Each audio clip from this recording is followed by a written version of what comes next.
సమాచారం కోసం 95 న్యూస్ ఇప్పుడు యాప్ లో మీ ముందుకు వచ్చింది. వెంటనే డౌన్లోడ్ చేసుకుని న్యూస్ అప్డేట్ తెలుసుకోండి. ప్రతి క్షణం ప్రజాక్షేమం కోసం. Welcome to 95 news. ప్రతిక్షణం ప్రజాక్షేమం కోసం. నేను మీ మాధురి. ఈ రోజు అయితే మనం కుక్కట్పల్లిలో ఉన్నాము. ఇక్కడ మనతో పాటు ఒక ఆవిడ ఉన్నారు. ఆవిడతో మాట్లాడేద్దాము. కొంతమంది పబ్లిక్ ని కూడా అడిగి తెలుసుకుందాము ఈసారి ఎవరు రాబోతున్నారా అని. నమస్తే అండి, మీ పేరు? నా పేరు ఉమాదేవి అండి. ఓకే, ఉమాదేవి గారు చెప్పండి, ఇక్కడ కుక్కట్పల్లిలో ఎవరు వస్తారు అనుకుంటున్నారు? కేసీఆర్ వస్తాడండి. ఇక్కడ కుక్కట్పల్లి అయితే బీఆర్ఎస్. బీఆర్ఎస్ మన సీఎం ఎవరైతే కేసీఆర్. ఎందుకు మళ్ళీ చేస్తున్నాడు, మంచి పనులు చేస్తున్నాడు కదా, అందువల్ల అందుకని మళ్ళీ కేసీఆర్ రావాలి. కుక్కట్పల్లిలో కూడా మళ్ళీ BRS. Okay, right, thank you. Okay, మీ పేరు? మాధురి అండి. మాధురి, ఏం చేస్తుంటారు? నేను సాఫ్ట్వేర్ ఇంజనీర్. ఓకే మాధురి, చెప్పండి ఈసారి ఎవరు వస్తారు అనుకుంటున్నారు కుక్కట్పల్లిలో? మేము కేసీఆర్ గారు వస్తారు అనుకుంటున్నాం. బీఆర్ఎస్. బీఆర్ఎస్ అయితే మళ్ళీ సీఎం బీఆర్ఎస్. అవును. ఎందుకు మళ్ళీ బీఆర్ఎస్ రావాలి? వేరే అన్ని పార్టీలు అంటే కాంగ్రెస్ 6 వరాలని ఇవని అవన్నీ ఇస్తుంది కదా, ఎందుకు మళ్ళీ సీఎం? అంటే ఇంప్రూవ్మెంట్స్ అన్ని చూసినాక మాకు మళ్ళీ కేసీఆర్ వస్తేనే బెటర్ గా ఉంటుంది అంతే. మార్పు అవసరం లేదా? లేదు, KCR. Okay, thank you. Okay sir, మీ పేరు? యుగంధర్ అండి నా పేరు. ఓకే యుగంధర్ గారు, చెప్పండి ఈసారి ఎవరు వస్తారు అనుకుంటున్నారు? అంటే ఇంకా ఎలక్షన్స్ కి ఎన్నో రోజులు లేదు, చాలా దగ్గర పడుతుంది. సో ఈసారి ఎవరు వస్తారు అనుకుంటున్నారు? ఏమో తెలియదండి, కేసీఆర్ అనుకుంటున్నాం. మళ్ళీ కేసీఆర్ అనా? ఎందుకు మళ్ళీ కేసీఆర్ అని అనుకుంటున్నారు? కేసీఆర్ వస్తే బాగుండు అనుకుంటున్నారా, లేదా కేసీఆర్ వస్తారు? వస్తే బాగుండు అనుకుంటున్నాం, వస్తారు అనుకుంటున్నాం. సరే, థ్యాంక్ యూ. మీ పేరు? మాలతీదేవి అండి. ఓకే మాలతి గారు, చెప్పండి ఈసారి ఎవరు అనుకుంటున్నారు? ఏ పార్టీ వస్తుంది? కాంగ్రెస్ అనుకుంటున్నానండి. కాంగ్రెస్. ఈసారి ఆయన గారు చాలా సంవత్సరాలు చేశారు కదా ఆయన. కేసీఆర్ చాలా సంవత్సరాలు చేసిన బట్టి కాంగ్రెస్ వస్తే కొంచెం బాగుంటుంది ఈసారి అని నా అభిప్రాయం. మార్పు కావాలన్నమాట. ఓకే, మీ పేరు? సీతారాము అండి. ఓకే, ఈసారి ఏ పార్టీ వస్తుంది? నేను కాంగ్రెస్ అనుకుంటున్నానండి. ఓకే, మీరు కూడా కాంగ్రెస్? అంతేనండి, మాకు చిన్నప్పటి నుంచి కాంగ్రెస్ అంటే అలవాటు. ఇందిరాగాంధీ, రాజీవ్ గాంధీ అన్నప్పటి మా నాన్నగారు కాంగ్రెస్ పార్టీలో చేశారు. అదే కాంగ్రెస్ వస్తుంది అనుకుంటున్నాం. పేరు? లక్ష్మి. ఓకే లక్ష్మి, ఈసారి ఏ పార్టీ వస్తుంది అనుకుంటున్నారు? కన్ఫర్మ్ గా జంగులర్ గా ఏదో ఒకటి తెలియదు కానీ కేసీఆర్ అనుకుంటున్నా. అందరికి బాగానే మేలు చేస్తున్నాడుగా. కేసీఆర్ వస్తాడు అనుకుంటున్నారు. మీ పేరు? శ్రీరామ్. ఓకే శ్రీరామ్ గారు, చెప్పండి ఈసారి ఎవరు వస్తే బాగుంటుంది అనుకుంటున్నారు? ఎందుకంటే ఆల్మోస్ట్ చాలా దగ్గరగా ఉన్నాయి ఎలక్షన్స్. సో ఈ టైంలో అసలు ఎవరు వస్తే బాగుంటుంది? ఏ పార్టీ? నేను ఎవరు వస్తే బాగుంటుందని నాకైతే కరెక్ట్ గా చెప్పలేను, కానీ కాంగ్రెస్ రావడం ధర్మం అని నేను అనుకుంటున్నాను. ఎందుకు ధర్మం అనుకుంటున్నారు? కాంగ్రెస్ వల్లే తెలంగాణ వచ్చింది. మరి తెలంగాణ కోసం పాటుపడింది కేసీఆర్ వాళ్ళు కదా, బీఆర్ఎస్ కదా. అవును, కానీ వాళ్ళు ఇచ్చింది అది. అంతకుముందు ఎప్పటి నుంచో పాటు పడుతున్నారు, తర్వాత కూడా పాటు పడతారు వాళ్ళు రాకపోతే. కానీ ఇవ్వడం అనేది కాంగ్రెస్ వాళ్ళ వల్లే అయింది. మేము చావు నోట్లో తలపెట్టి తెచ్చుకున్నాం అని చెప్పారే కేసీఆర్ వాళ్ళు. అయినా సరే కానీ ఇచ్చిన వాళ్ళదే ఇది ఇచ్చారు. అందుకే వాళ్ళు ఎన్నాళ్ళు పరిపాలించారు, ఇది చేశారు, మంచిగా చెడ్డ చేశారు. కాంగ్రెస్ కి అసలు అవకాశం, ఫస్ట్ అవకాశం కాంగ్రెస్ కి ఉండాలి వాళ్ళు ఇచ్చింది కనుక. లేదు, ప్రజలందరూ కోరుకున్నారు కనుక వాళ్ళు చేశారు. కాంగ్రెస్ లో ఎవరు సీఎం అయితే బాగుంటుంది అనుకుంటున్నారు? అది మనం చెప్పలేం. కాంగ్రెస్ అంటే అది ఇప్పుడు చాలా పాత పార్టీ. నాకు కాంగ్రెస్ మీద మంచి అభిప్రాయం ఏం లేదు, అన్ని పార్టీలు ఒకటే. కానీ కాంగ్రెస్ రావడం ధర్మం అని నేను అనుకుంటున్నాను. Okay right. సార్ మీ పేరు? ఎర్రా కొండయ్య. ఓకే కొండయ్య గారు, చెప్పండి ఈసారి ఎవరు వస్తారు అనుకుంటున్నారు? ముందు కుక్కట్పల్లి గురించి మాట్లాడుకుందాం. కుక్కట్పల్లిలో ఎవరు వస్తారు అనుకుంటున్నారు? కుక్కట్పల్లిలో మేము జనసేన బీజేపీ అలయన్స్ తో వస్తుంది అనుకుంటున్నాం. యాక్చువల్ జనసేనతో పొత్తు కుదుర్చుకోవడం వల్ల బీజేపీకి ఎంత వరకు ఉపయోగపడుతుంది అని మీరు అనుకుంటున్నారు? గ్యారంటీగా ఉపయోగపడుతుంది. స్టేట్ తెలంగాణ మొత్తం పవన్ కళ్యాణ్ వాళ్ళు, కొంతమంది తెలుగుదేశం వాళ్ళు. అక్కడ ఆంధ్రాలో తెలుగుదేశం జనసేన పొత్తుంది కాబట్టి ఇక్కడ కూడా కొంతమంది తెలుగుదేశం వాళ్ళు జనసేన చూసి జనసేన సపోర్ట్ చేస్తున్నారు. సీఎం ఎవరు అనుకుంటున్నారు? బీజేపీ తరఫున ఈటెల రాజేందర్. అంటే బీజేపీ వస్తుంది అనుకుంటున్నారు? ఎందుకు చెప్పిన 54% ఉన్న బీసీలు అందరూ బీజేపీకి వేస్తున్నారు ఓట్లు 100%. కానీ మరి అంటే కాంగ్రెస్ కి బీఆర్ఎస్ కి మధ్యనే ఎక్కువ పోటీ అని అంటున్నారు కదా. లేదు, ఇంత అది మొన్నటి వరకు ఉన్నదమ్మా. బండి సంజయ్ గారిని దించినప్పుడే కొంచెం అటు ఇటు అన్నారు. ఇప్పుడు మళ్ళా ప్రధానమంత్రి గారు వచ్చి బీసీని నేను ముఖ్యమంత్రిని చేస్తున్నాను అనౌన్స్ చేశారు. ఇప్పటి వరకు ఏ రాజకీయ పార్టీ కూడా బీసీని గతంలో దామోదర్ సమైక్యాంధ్ర దామోదర్ సంజీవని ఇచ్చారు. ఆ తర్వాత అప్పటి నుంచి ఓసీలే ముఖ్యమంత్రిగా అయినారు. మీకు సామెత ఉంది, పండగ రోజు కూడా పాతమ్మ కూడా అని. అది మీకు తెలియదు, లేదు, చాలా కథ ఉంది దానికి. అట్లాగా అది కాకుండా బీసీని ముఖ్యమంత్రి 54% పర్సెంటేజ్ ఉన్నటువంటి బీసీని ముఖ్యమంత్రి చేస్తానో మోడీ గారు ఏదంటే అది ఖచ్చితంగా చేస్తారు. ఎస్, రేపు 100% మా మెజారిటీ వచ్చిందనుకో బీసీ ముఖ్యమంత్రి అన్నట్టు మాట తప్పేటువంటి వ్యక్తి కాదు మోడీ. బీజేపీ ముఖ్యమంత్రి ఎవరవుతారో ఒకవేళ కనుక బీజేపీ బీసీ అంటే అది మా పార్టీ ఇష్టం. ఎవరంటే మేము ఇప్పుడు ఇంకొక సెంట్రల్ ఏమో ఎమ్మెల్యేలు మెజార్టీ ఫలానా అయితే బాగుంటుంది ప్రపోజ్ చేస్తారు. అది సెంట్రల్ కమిటీ ఉంటుంది. సెంట్రల్ కమిటీ కూడా డిసైడ్ చేస్తుంది. ఇప్పుడు 4 పేర్లు పోతాయి. 4 ఎవరు మంచోడని సెంట్రల్ కమిటీ చూస్తుంది.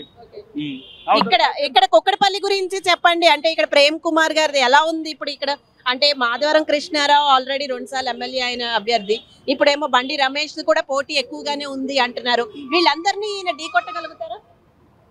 ప్రేమ్ కుమార్ మొదట జనసేన బీజేపీ కొద్దిగా డౌన్ లో ఉందమ్మా, ఇప్పుడు ఫుల్ పుంజుకుంది.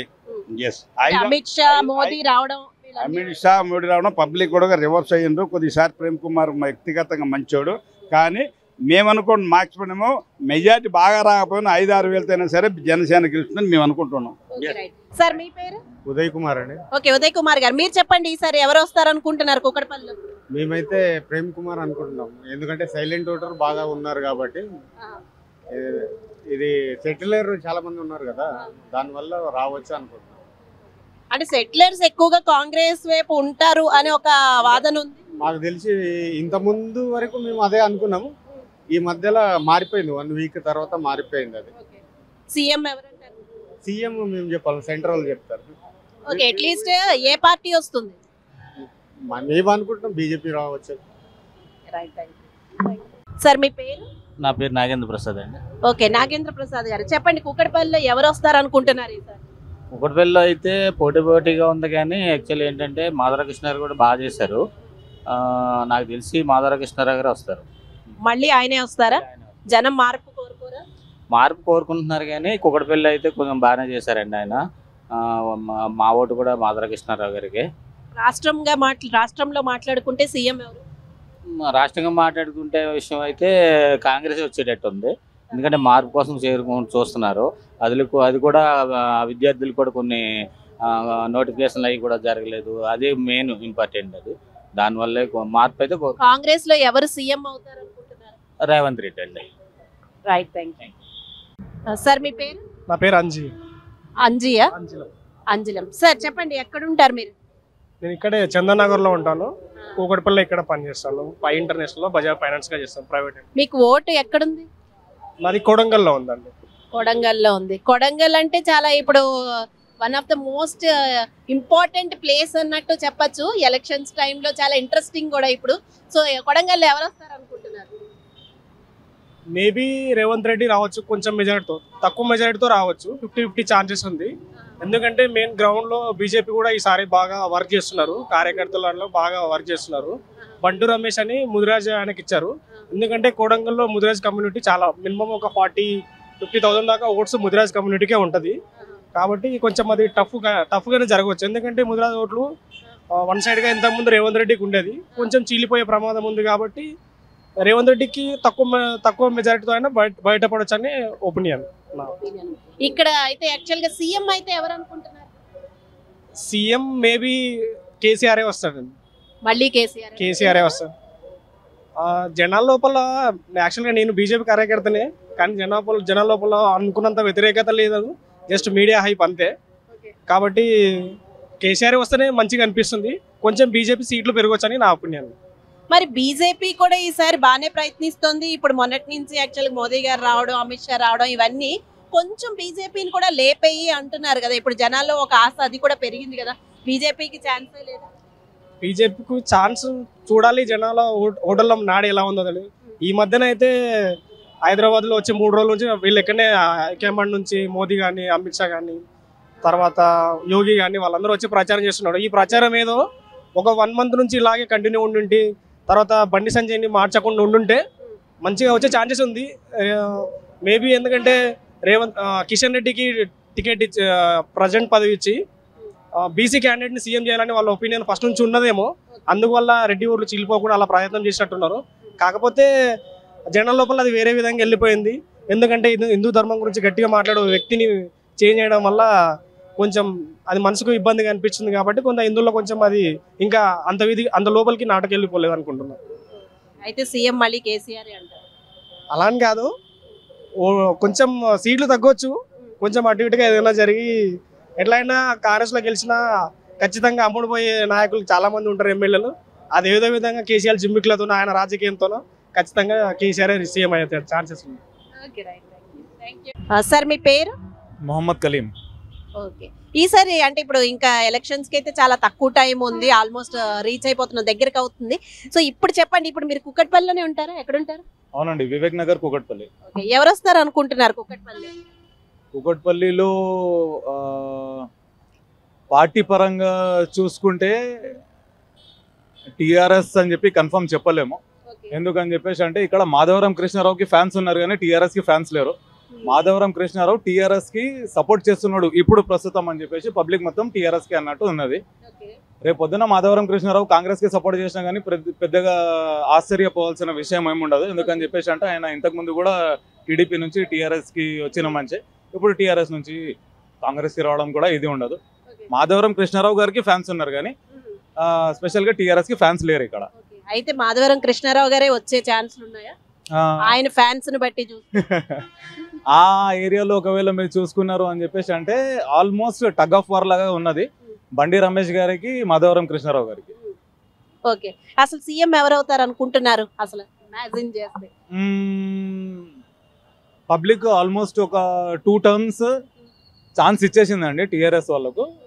ఇప్పుడు ఏమంటారు, పీపుల్ వాంట్ చేంజ్. చాలా మందికి నేను ఇక్కడ ఏమంటారు చాలా మందితో కలిసి ఉంటారు, మా మార్వాడి బ్రదర్స్తోని కానీ గుజరాతీ వాళ్ళతోని కానీ, లేదు అని చెప్పేసి అంటే ఇక్కడ ఏమంటారు వైశ్య సంఘం వాళ్ళు కానీ. నేను ఒక ముస్లింని కానీ నేను అందరితో చాలా మంచి రిలేషన్లో ఉంటాను. ఎందుకని చెప్పేసి అంటే నేను బేసిక్గా ఒక టీచర్ని, శ్రీ చైతన్యలో టీచింగ్ జాబ్ చేస్తాను. వాళ్ళందరితో మంచి రిలేషన్షిప్లలో ఉంటుంది. ఎవరితో డిస్కషన్ చేసినా కానీ వాళ్ళు ఎక్కడో ఒక దగ్గర నుంచి పార్టీ తరఫు నుంచి they are not comfortable with the party.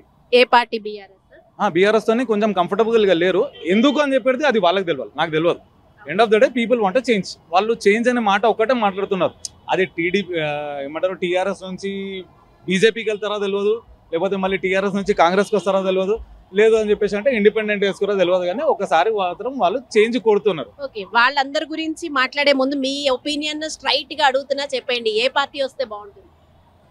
ఏ పార్టీ వస్తే బాగుంటుంది అని చెప్పేసి అంటే నాకెందుకో కొంచెం సపోర్ట్ అయితే నేను కాంగ్రెస్కి ఇచ్చేస్తాను.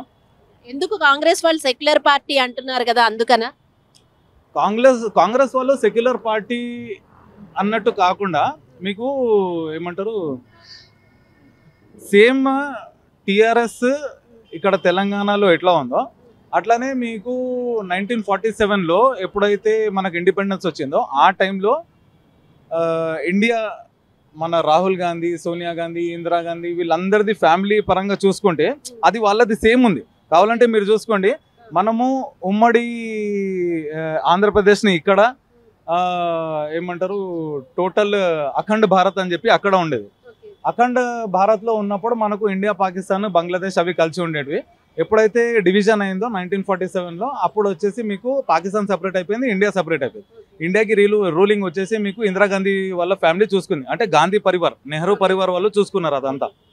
Exactly in the same order ఇక్కడ యునైటెడ్ ఆంధ్రప్రదేశ్ తర్వాత డివైడ్ అయిన తర్వాత తెలంగాణ ఎప్పుడైతే వచ్చిందో అక్కడ మళ్ళీ మీకు కేసీఆర్ పరివార్ అని చెప్పేసి ఇక్కడ ఒకళ్ళు వచ్చినారు.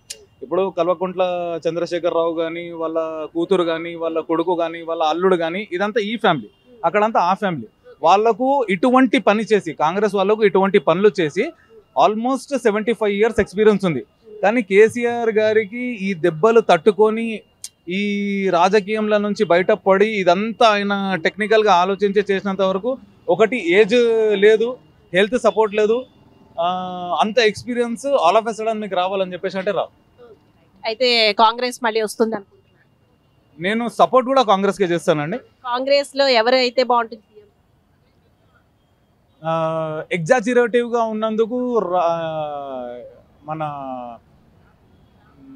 రెడ్డి సాబ్ క్యానామే ఉందా, రేవంత్ రెడ్డి గారు, ఇంకొకళ్ళు ఉన్నారు కదా ఆయనతో పాటు. లేదు లేదండి, ఇప్పుడు వేరే ఫేస్ ఒకటి ఉన్నది. ఆయన సీఎం ఫేస్ లాగా ఉంటే బాగుంటది అన్నట్టు. ఎందుకు అని చెప్పేసి అంటే రేవంత్ రెడ్డి గారు కొంచెం ఎగ్జాజిరేటివ్ పొలిటీషియన్. ఆయన పబ్లిక్ లో ఏదైనా టాక్ మాట్లాడేటప్పుడు పర్ఫెక్ట్ గా మాట్లాడేసి డైరెక్ట్ గా వేజ్ ఆఫ్ వార్ లాగా మాట్లాడుతున్నారు. అది లాంగ్ టర్మ్ లో బాగుండదు. ఇప్పుడు ప్రస్తుతము ఎలక్షన్ మూమెంట్ కాబట్టి ఇటువంటి మాటలు వినడానికి కూడా అట్లా ఊహించడానికి కూడా బాగుంటది. కానీ ఏమంటారు, కరెక్ట్ 30th రోజు ఎలక్షన్స్ అయిపోతాయి, 3rd రోజు రిజల్ట్ వస్తుంది. రిజల్ట్ వచ్చేసిన తర్వాత సేమ్ క్యాండిడేట్ ని మీరు సీఎం లాగా చూస్తున్నారు అని చెప్పేసి అంటే అది ప్రాబ్లం. ఎందుకంటే యూత్ కూడా తొందరగా ఎగ్జాజరేట్ అయిపోతుంది. ఎందుకంటే వాళ్ళకు ముందే ఉద్యోగాలు లేవు, వాళ్ళకు పెట్రోల్ దెబ్బలు పడుతున్నాయి, గ్యాస్ దెబ్బలు పడుతున్నాయి. ఇటువంటి ఇది ఇనేసి ఇంకెంత ఇదైపోతారు. అయితే కాంగ్రెస్ అయితే రావాలి, కానీ రేవంత్ రెడ్డి మాత్రం సీఎం అవ్వకూడదు, అంతే కదా? అవ్వకూడదు అని చెప్పేసి ఏం లేదు. ఇప్పుడు ఆప్షన్ లేనప్పుడు ఆయన ఉంటే మనకేం ప్రాబ్లం లేదు. కానీ ఇటువంటి క్యాండిడేట్ మనకు స్పీచ్లకు దానికి దీనికి బాగుంటారు. ఆయన కాకుండా వేరే అతను ఒక ఆయన ఉన్నారు, ఆయన సీఎం లాగా ఉంటే బాగుంటది. ఈయన పార్టీ ప్రెసిడెంట్ లాగా ఉంటే, ఇప్పుడు చూడండి మేడం, ఇది సెంట్రలైజ్డ్ పార్టీ, ఇది రీజనల్ పార్టీ కాదు, స్టేట్ లోపల ఉండి స్టేట్ లోపలనే మాట్లాడుకునేది కాదు, ఇది సెంట్రలైజ్డ్ పార్టీ కాంగ్రెస్ అన్నప్పుడు మీకు దానికి ఒకటి ఏమంటారు థాట్ ఆఫ్ ప్రాసెస్ ఉంటుంది.